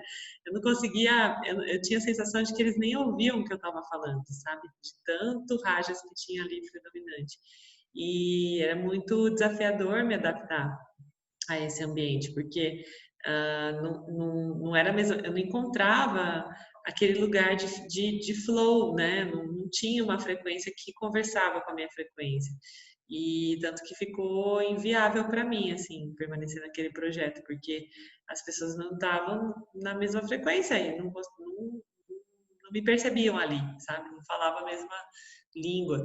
E aqui em casa a gente busca mesmo, sempre dar uma equilibrada. Quando a coisa começa a ficar muito, né, rajásica ou tamásica, a gente traz uma energia, um tempero, né, para entrar nesse equilíbrio. A minha mãe também fala isso, né, que às vezes ela chega aqui em casa, parece um templo, né? Nossa, parece um templo essa casa, tá tudo sempre numa paz. Mas é um exercício, na verdade, né? A gente fica o tempo todo buscando esse tempero, esse reequilíbrio para a coisa ficar satívica, né? Equilibrada. E também é um bom exercício para vocês entenderem, né?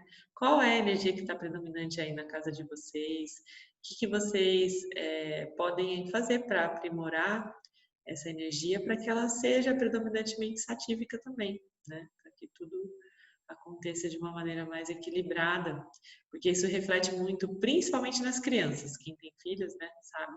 Quando a coisa está um pouquinho mais rajásica, as crianças sentem, ficam mais agoniadas, né, mais agitadas. E aí tem que trazer esse tempero aí para equilibrar para as crianças também, para se sentirem seguras, tranquilas, né? Para quem tem filhos. Quem mais, gente? Conta alguma coisa aí de novo pra gente sobre autoinvestigação. Bom, eu sou o contrário da Nath, né? A Nath, ela disse que pessoas tamásicas incomodava ela, irritava ela, sei lá, ela tinha raiva. E eu era o contrário. Nunca me dei bem com pessoas rajásicas. Nossa, eu ficava... O tempo que a Thaís foi muito rajásica, eu olhava para ela e falava, não é possível, para, respira, respira. Espera. Então, tem isso mesmo. Hoje eu aprendi a controlar mais, porque também eu não conseguia fazer as coisas que eu me colocava ao dispor para fazer. Por quê? Porque você fica no estado muito tamásico e aí não sai. E aí eu acabava me estressando por não conseguir fazer também. Então, tudo que é desequilibrado não é bom. Tem que achar mesmo meio termo, equilíbrio, né? E eu estou aprendendo a fazer isso cada dia melhor. Eu já não fico ansiosa, né? E também não fico cansada. Quer dizer, eu já estou equilibrando os afazeres, a minha condição, o meu tempo, enfim, tudo está melhorando muito. É isso. Lindo. Gratidão. Então, é super isso. Aliás, o trunfo, né, desse conhecimento, dessa investigação, é justamente esse, da gente não se abater emocionalmente sobre essas predominâncias, né? Porque quando a gente vê, por exemplo, um indivíduo tamásico obeso, quando a gente vê esses programas, né, dos americanos, eu não sei se você já assistiu aqueles programas dos super obesos e tal, a pessoa fica, sei lá, anos sem pisar numa balança, aí quando sobe na balança vê que está pesando quase 200 quilos. A maioria acometida de uma tristeza, de um abatimento emocional, né? Do tipo, meu Deus, como é que eu fui deixar isso acontecer comigo, né? Uma culpa, um desespero. Quando, na verdade, ela só estava sendo operada pelas vássanas e pelos gunas, né? Então, era aquela cordinha lá do bonequinho do Tamas. E não é nada pessoal. A gente só precisa saber investigar e discriminar e temperar essa energia, né? Sem essa identificação com ela, né? Porque o Vedanta, ele vem justamente te tirar desse lugar de se identificar com esse complexo corpo e mente. Você não é o complexo corpo e mente. Existe um fenômeno aí, um mecanismo que é meticulosamente criado por Ishvara, né? Para nos colocar submetidos a ele, justamente para a gente aprender a discriminar sobre isso enquanto jivas, né? Então, é muito libertador quando a gente tem contato com essa verdade, porque a gente passa a ter um olhar completamente diferente das coisas, né? A gente passa a se imbuir de uma responsabilidade que não pesa, que não dói, né? Uma responsabilidade na leveza, na luz de Sattva, né? Isso traz para a gente um outro estilo de vida, uma outra forma de viver, né?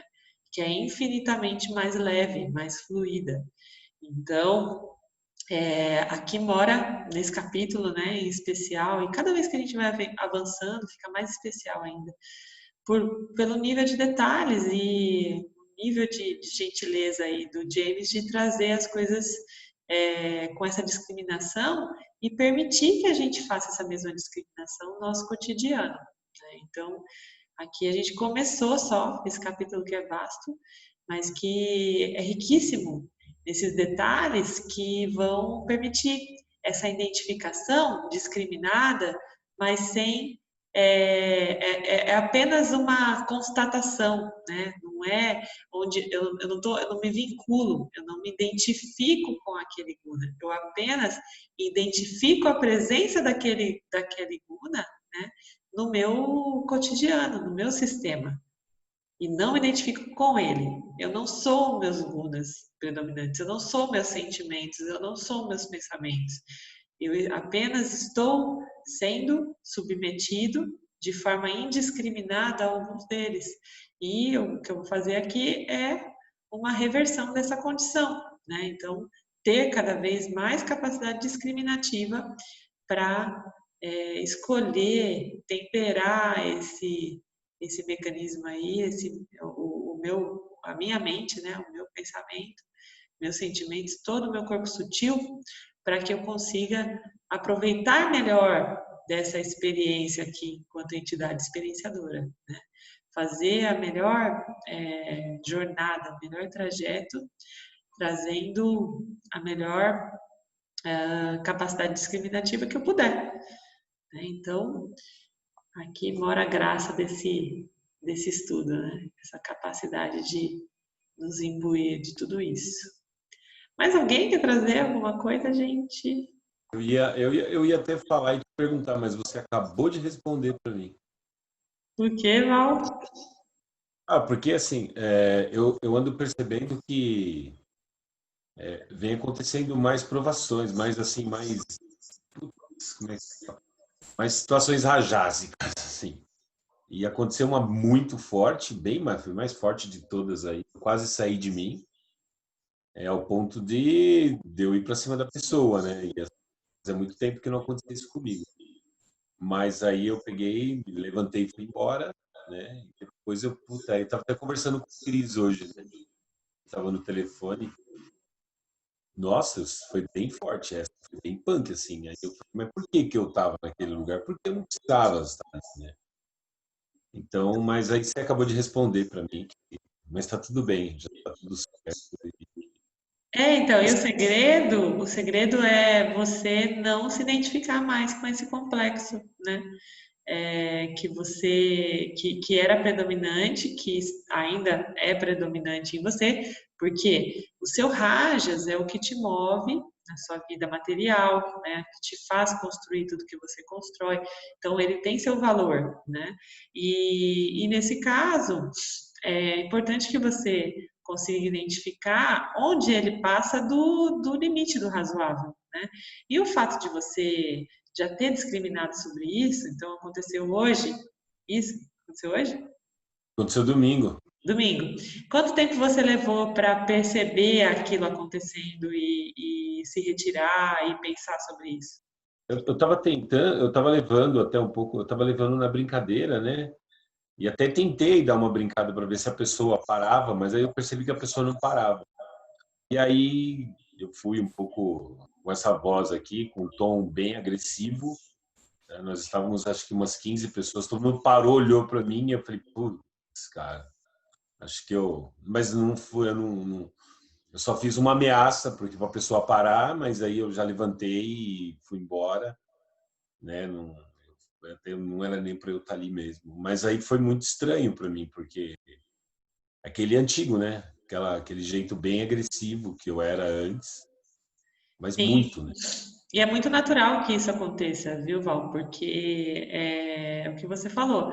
Quanto mais discriminação a gente vai trazendo, mais o campo apresenta situações de desafio para reafirmar, para você reafirmar esse novo eu, né? Esse eu que você está construindo. E o que a gente usa nesse caso, né? É o que o Arlindo chama de mokshômetro, porque quando a gente entra no estado de iluminação, a gente entra em moksha, né? Então a gente sai da condição de jiva e a gente se torna jivamukta, que são os jivas iluminados, né? Que atingiram o moksha. Então qual que é o preço, né, do jivamukta? É a eterna vigilância. Então para você chegar até lá, você pode utilizar um painel, um indicador, né? Qual é o indicador que é esse? É o tal do mokshômetro, que o Arlindo chama dessa maneira. O quanto tempo você demora para perceber aquilo acontecendo, em quanto tempo você consegue parar aquele fenômeno e quanto tempo você leva para se recuperar daquele fenômeno que aconteceu. Né? Então, por exemplo, poxa, Thaís, nesse caso, se fosse no meu estado mais sansárico, eu partiria para agressão física e ficaria o resto da vida sem falar com a pessoa. Né? Não, então dessa vez eu não parti para agressão física, eu me retirei e eu ainda não estou conversando com a pessoa, faz 3 dias. Aí você No outro vai. dia eu já estava conversando. Então, eu tô te dizendo, são elementos que você pode usar para entender o quanto você está em franca evolução nesse aspecto da discriminação. Né? Então, quanto você está mais discriminativo? Como que está o seu processo de discriminação? Nesse caso, você pode usar essa comparação, entende? Porque Eu fiquei bem nervoso e eu tentei até fazer várias discriminações assim, mas eu não consegui, cara. Só consegui depois. Depois que eu consegui fazer vários pontos de discriminação, puta, podia ter acontecido isso, podia ter feito isso, mas porque ele fez aquilo? Mas na hora eu não consegui. Eu mas é até normal. É normal. É normal. E o mais importante disso tudo é você não se frustrar com isso, não se identificar com esse episódio, porque esse episódio não é você, é apenas os seus gunas operando, né? Os gunas operando sobre as suas vasanas, né? Sua vasana por querer ter razão, essas coisas todas que você pode investigar. E da próxima vez que acontecer, você eu vou ter para cima. você ter a oportunidade de comparar de novo. Pode acontecer, né? Depende do seu desejo ardente aí pela liberação desse sofrimento, né? Mas pode acontecer também uma evolução, né? Nesse caso. E aí, assim, quando eu falo evolução, eu não estou dizendo que a gente está se tornando mais evoluído, tá, gente? É que a gente está evoluindo na capacidade de discriminar.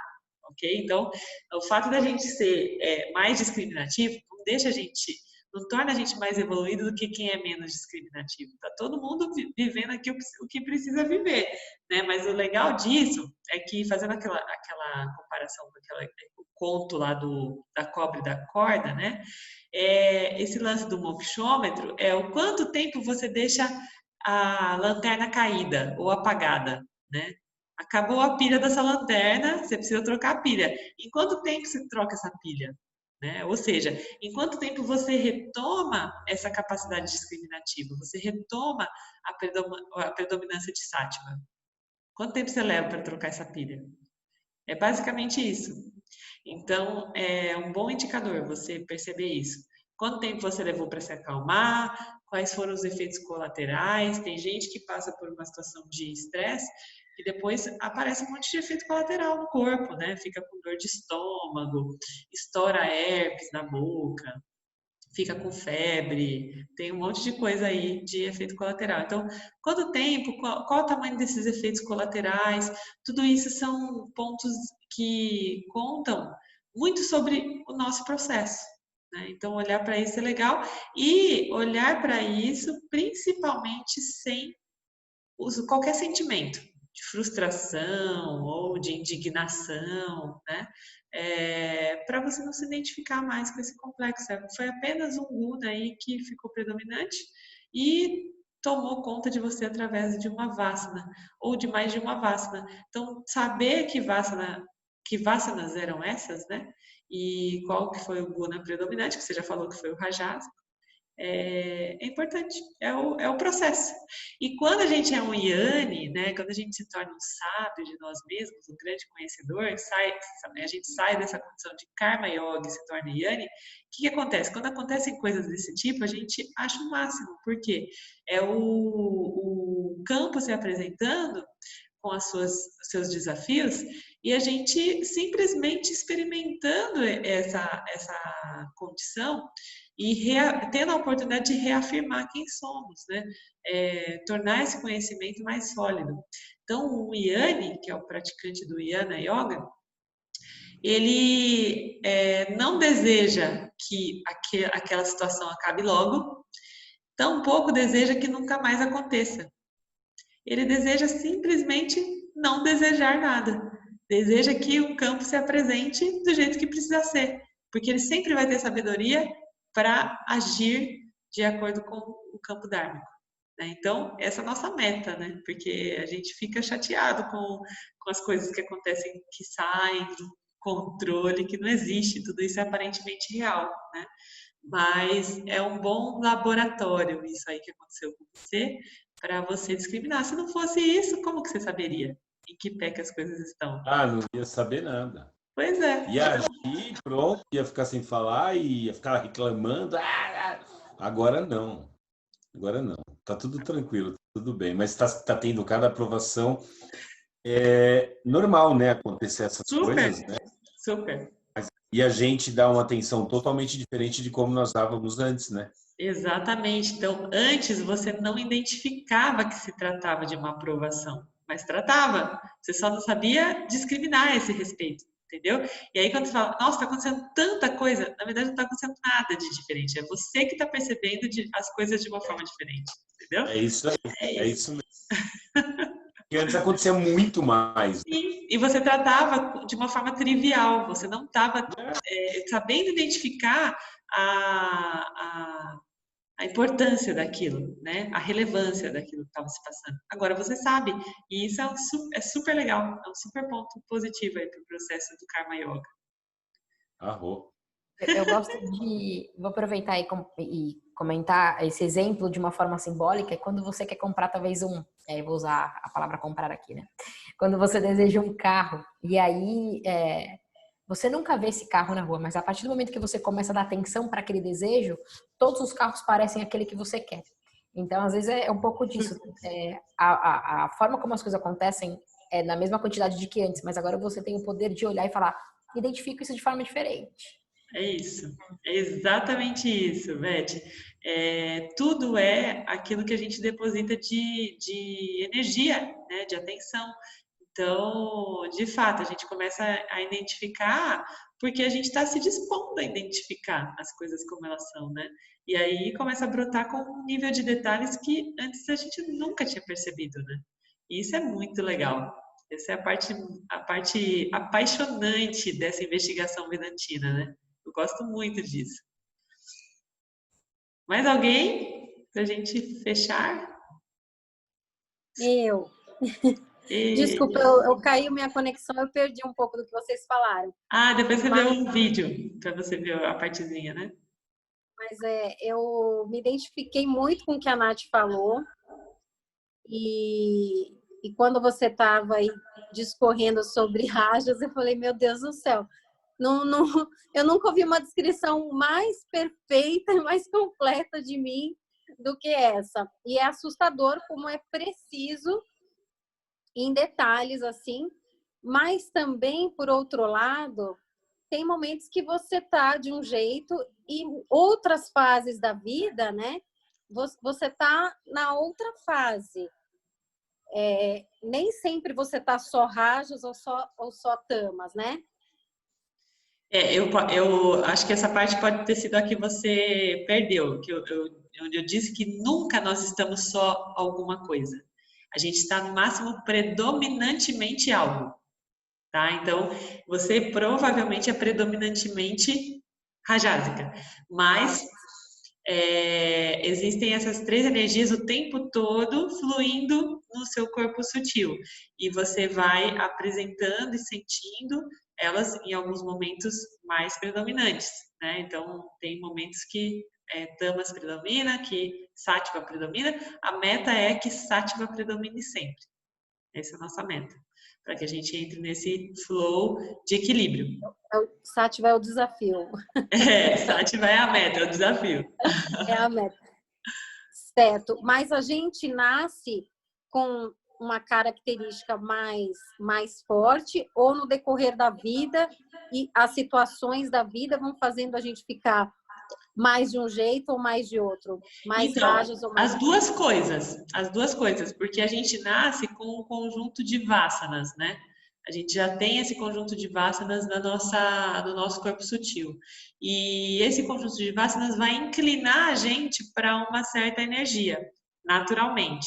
Só que daí tem essas questões circunstanciais, essas fases da vida, que inclusive eu dei o exemplo do hormônio, porque eu tenho uma questão, né, um desafio hormonal, que vai me colocar numa condição mais tamásica. E a criança, né, o bebê, ele precisa hormonalmente de mais tamas, a criança hormonalmente é mais rajásica, o adolescente e o idoso mais tamásico também, né? Então, tem tudo isso, todas essas circunstâncias que vão colocando a gente nessas condições distintas, né? É isso. Certo. Os ambientes que a gente percorre também... Também, a Nath inclusive deu esse exemplo, que ela começa a perceber hoje, né, no ambiente, a diferença dos ambientes, quando ela está em um lugar que é mais satívico, daí ela vai para um mais tamásico ou mais rajásico, ela sente esse impacto. Também tem isso, porque o ambiente nada mais é do que a conjunção daqueles divas, né, daqueles seres sencientes que estão ali gerando aquela energia. Então, isso se reflete no ambiente, né? O ambiente corporativo mesmo, na maioria das vezes, né, é predominantemente rajásico. Sim, isso fica bem nítido, e muitas vezes a gente tem que se afastar um pouco de alguma situação, de algum ambiente ou de algumas pessoas, porque a gente quer tender para o outro lado, mas aquele ambiente está te empurrando. Isso. E aí você, para equilibrar, você tem que dar um passo atrás, né? Exatamente, tomar um fôlego. Tem algumas pessoas assim que se tornam um tanto inconvenientes para esse processo, né? Porque trazem essa energia, e enquanto a gente ainda está nessa dificuldade de discriminar, a gente ainda tende a se identificar com o outro, com uma atitude. Então, enquanto a gente está nesse processo discriminativo, a gente tende a necessitar desse passo atrás, né? Dessa tomada de fôlego. Então, é natural também esse fenômeno que você está falando, de dar uma respirada e acabar evitando certos hábitos, né? Certos encontros, para você poder aprimorar sua mente. Chega um momento que você se torna inerte a isso, né? Isso não te afeta mais. Mas enquanto você está construindo essa concepção, né? essa capacidade discriminativa, muitas vezes é necessário tomar um fôlego, assim.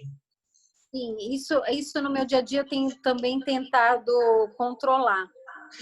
Por isso, nesse momento que entram as sadhanas, que a gente fala aqui no texto, que o James fala, né? As sadhanas são justamente essas práticas para fortalecer o nosso corpo sutil, para que a gente, e o corpo denso também, para que a gente consiga ficar mais inerte, né? Porque essa iluminação também é chamada sumiu agora o termo exato, mas é como se eu me tornasse inerte espiritualmente, né? Então é como se eu tivesse uma capacidade de resistência maior espiritual, né? Sim, E, sim. É disso que eu estou falando mesmo. então, essa capacidade de resistência eu vou criando com essas sadhanas, essas práticas, né? A meditação é uma delas, enfim, a devoção, né? Todas essas práticas vão me ajudando a criar, lembrei a palavra, imunidade espiritual. Tá? Então, a gente vai se tornando imune a esses efeitos colaterais do campo. Sim, isso nossa, seria a perfeição, tipo assim. Eu tenho exercitado isso, às vezes, o controle, né? E é um desafio grande também, né? Você ter esse controle, mas antes eu nem pensava nisso. Eu tô nessa situação aqui, eu tô no meio da bagunça e eu faço parte dela. E agora eu tento, bom, eu tô aqui, mas eu tenho que manter o controle, pelo menos tentar. E aí vai a dica de um ponto de atenção aí, que o controle, na verdade, é um apego que não tem uma capacidade muito grande de trazer essa condição de imunidade espiritual, porque o controle é um apego. Justamente, quando você acha que você precisa de controle, você está se apegando a algo. Você não precisa de controle, você precisa de discriminação, de entender as coisas como elas estão, porque você não controla nada. Ishwara que coloca as condições no campo para você viver, para você experienciar, né? Então, essa experiência não tem controle. Ela pode ser discriminada e não controlada, entende? A partir do momento que você discrimina, você sabe elencar e eleger as melhores ações para interagir com esse campo, mas não controlá-lo, ou não se controlar. Tá. Eu falei no sentido de controlar minhas emoções. Sim. Para viver melhor essa experiência, já que eu tô nela. Sim. Então, e aí, porque no capítulo 4, a gente fala sobre isso, sobre o controle da mente, né? E que o James fala, o melhor controle é o não controle. Quando você tenta controlar a mente, você já não está no controle, porque você está achando que você tem controle, né? Então, a forma mais relevante, mais importante aí de escolher esse caminho do Karma Yoga é discriminar, é saber identificar o que está se passando no campo para eleger as melhores ações para interagir com o campo, sem tentar controlar. Tá? Então, essa palavra, ela é provavelmente o reflexo de uma vassana sua por controle, né? Essa necessidade de trazer o controle. Então, olhar para isso é importante também, para você ir se despindo dessas necessidades e trazendo mais discriminação. Essa é a meta. Discriminar para ter a sensação o sátiva é aquela paz que você está convencida de o que quer que o campo te mostre, te traga, você saberá interagir da melhor forma possível, entendeu? Essa é a verdadeira meta. Sem controle. Gratidão. Gratidão. Gente, então, olha, muita gratidão pelas contribuições. A gente vai continuar provavelmente mais uns 3 encontros, 3 sangas nesse capítulo, porque ele é bem vasto, como vocês viram, né? E então eu quero hoje terminar essa sanga dizendo que a gente está na penúltima do ano, a gente vai ter ainda da semana que vem, tá bom?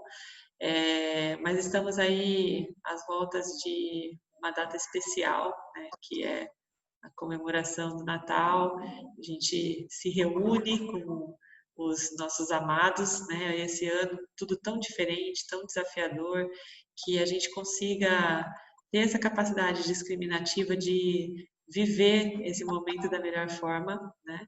E eu desejo a vocês muito sátiva nessa noite de Natal, que vocês estejam todos satívicos, na paz, né? Curtindo também e colocando em prática essa sadhana tão importante que é da devoção, né? Que a gente consiga trazer essa energia de devoção ao nosso Mestre Jesus, né? Que fez toda essa jornada de amor aqui por nós e que a gente consiga, na semana que vem, continuar essa busca e aqui juntos, né? E que essa busca permaneça aí todos os dias, em todos os momentos das nossas vidas, nos próximos dias, até o nosso próximo encontro, que a gente vai conhecer um pouquinho mais, né, de nós.